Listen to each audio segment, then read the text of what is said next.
Kia ora, good morning everybody. Can I just say thank you so much for coming to the Canterbury Cancer Centre. It's a phenomenal organisation, phenomenal, amazing people, volunteers, staff. It has been a real privilege to spend some time with some patients today as well, going through the experience. Obviously as a government we've made a big investment, $605 million into 33 new cancer medicines, which have started to make a difference to people over the last year. We know there's more to do, but again I just want to praise the work of Cancer Society, and obviously as people are out and about, volunteers today with Daffodil Day, we wish them all the very best. With that, happy to take your questions. Prime Minister, 1 in 3 New Zealanders are affected by cancer. Has it affected you personally at all, or family that you know? Yes, it is, and my father actually volunteers here as a driver in Christchurch here, and I have an auntie right now that's going through her own battle, so my thoughts are very much with her today, and I'm hoping to catch up with her privately later on in the day as well. But look, I mean, yeah, 1 in 3 New Zealanders impacted by cancer, and so as a government, in the 18 months we've been in power, we put a big investment obviously into cancer drugs to try and close the cancer gap with Australia. Secondly, we've done we've got the self-kit tests out for cervical cancer. We've expanded breast cancer screening from 70 to 74. We've lowered bowel cancer from 60 to 58. There's obviously more work to do there. It's about access to colonoscopies, and we've actually defined a cancer target in our core health metrics so that actually we can make sure our healthcare system is very focused on making sure that people, once diagnosed, actually get into a cancer treatment plan within 31 days. It's a big focus for us. So, there's always more work to do. We'll never do it. There's always a lot more to do in the healthcare space, but it's a good start.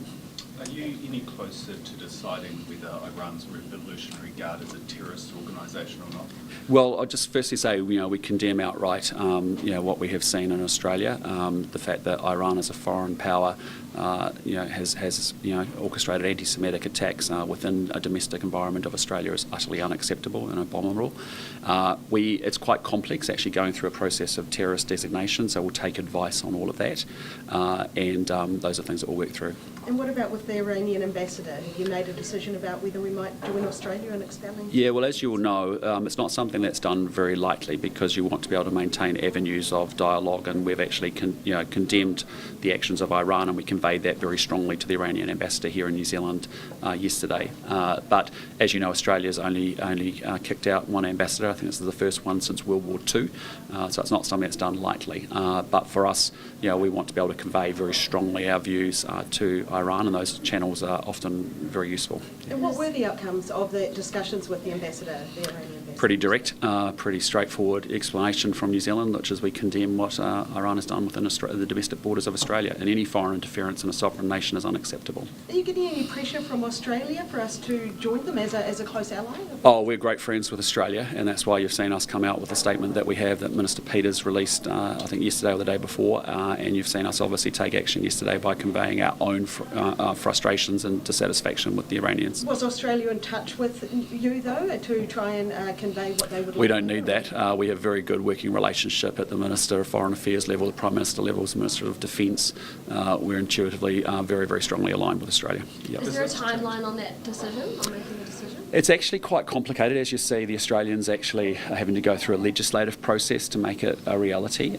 We have a process which we run around designating terrorist organisations. You would have seen this year that I designated, and it's a decision for the Prime Minister to make, around designating Hamas as a terrorist organisation in its full entirety. So look, we'll take advice and work our way through it in due course. Does this change the risk analysis for diplomatic staff in Iran? Well, again, those will be decisions for the Foreign Affairs, Ministry of Foreign Affairs and Trade to work through. We obviously been sharing an embassy there with the Australians, and we'll work our way through that in the coming days and weeks. And what's the advice to New Zealanders considering travelling there? Well, again, as we've said, I just encourage everybody, lots of places around the world where we want people to follow the advice from the Ministry of Foreign Affairs and do not travel. Has the threat level from Iran been raised inside New Zealand?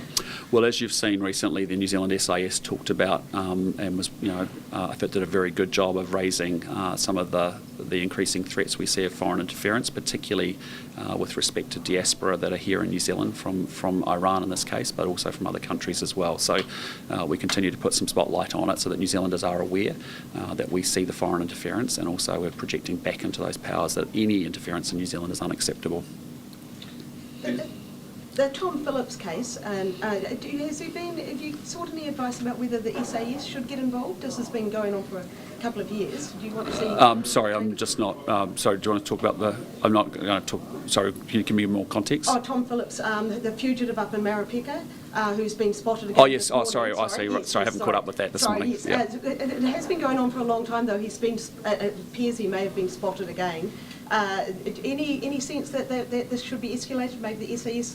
I don't know, the Army could get involved? Well, again, those are issues for police to work through, and I'll leave them for them. It's an operational issue for them, and that's up for them. I'm not, as Prime Minister of New Zealand, it's important that the police are responsible for operationally for making engagements in that way, and we'll let them work their way through it. There's been some concern over board remunerations. Are you comfortable with where the government has landed on that? Yeah, it's a relatively small group of boards that have huge amounts of government expenditure. If you think about it, 1 out of every $5 we spend in government's coming through health. We want to make sure we've got, obviously, really good governors and good directors. As a government, we will never be able to pay what the private sector pays directors, but it's really important we can do. We actually attract really good talent that can actually take on those responsibilities, knowing they're doing some public service for New Zealand, but also that that the remuneration is not so out of whack as it has become, that actually we don't attract good people who can then manage that money very efficiently. When you're talking about big government agencies spending billions and billions of dollars to get the right board directors around that table who have the right skills to make sure that money is deployed to the targets it needs to, so that actually we get better outcomes for New Zealanders, it's important that we do that. Are there enough checks and balances in place? Yeah, look, we've got a framework in place that we've agreed as a cabinet subcommittee, and I'm very comfortable with that. Remuneration will be taken from baselines. How do you justify possible 80% increases when you could take that money from, or when that money could be taken from services? Well, again, I just say to you, it's a pretty small group of boards per se. As you've seen over the last 2 years, we've asked our agencies to cut back on bureaucracy and the back office functions, and those funds have been reinvested in the front line. So I'm confident it'll be able to be funded from within existing baselines.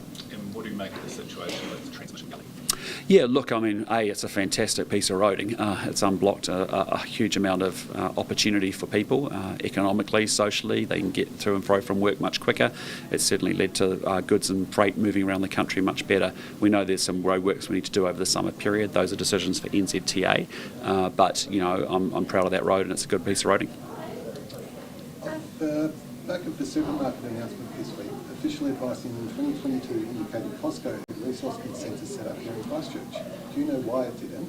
And why do you think changing the consent process for supermarkets now will bring in a third seller? Well, what we want to do is make sure as a government that we have done absolutely everything we can to make it as attractive as possible for people like Costco to expand, and you would have seen their public statements since we made the announcements to the changes we plan to introduce very quickly. That is very supportive of them being able to expand quickly.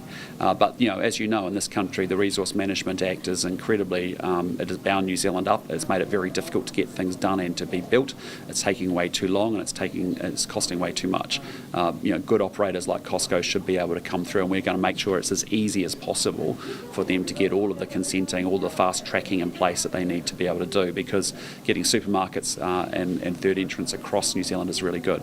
What we've got to do as government is to make sure that every regulatory barrier is as streamlined as possible, as simple as possible, so that when a company decides it wants to make an investment in setting up a third operation or expanding their own operations, they can do really simply and very easily. Education and health workers were at the High Court today saying the government's Equal Pay Act change breached the Bill of Rights. Why did the government not ask a select committee to consider the change?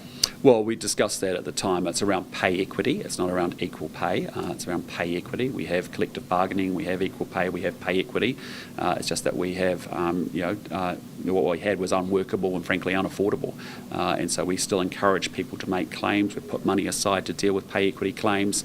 But, obviously, we made a decision to very quickly implement one system. So we don't have two systems. We have one system. Everybody has clarity going forward from here.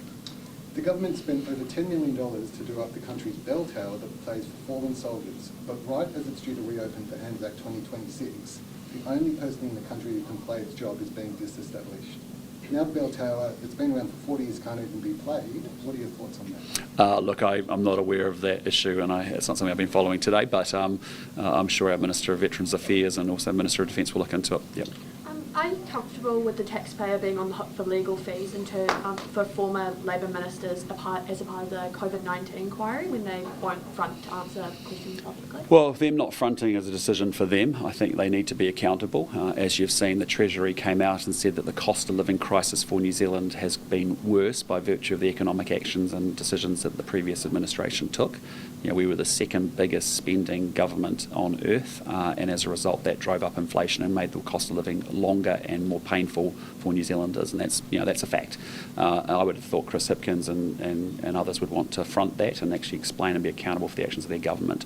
We have a long-standing position, as I understand it, under successive governments, that governments will pick up fees for that are incurred around previous ministers of previous administrations. So it is what it is, but I just say to you, ultimately those decisions for those leaders. I now have inherited that mess, and my job and my government's job is to make sure that we fix it. Dr. Campbell, can I ask you about what your views are on the material that's been released by your church in relation to dealing with abuse? Yeah, look, I think any allegations of misdoing is concerning, and as I've said multiple times, is if anybody does have concerns, that they should go to the police. So yeah. Righty. Thanks. Great, awesome team. Go have a good day. Happy Daffodil Day. All right, take care. See ya. Thank you, guys.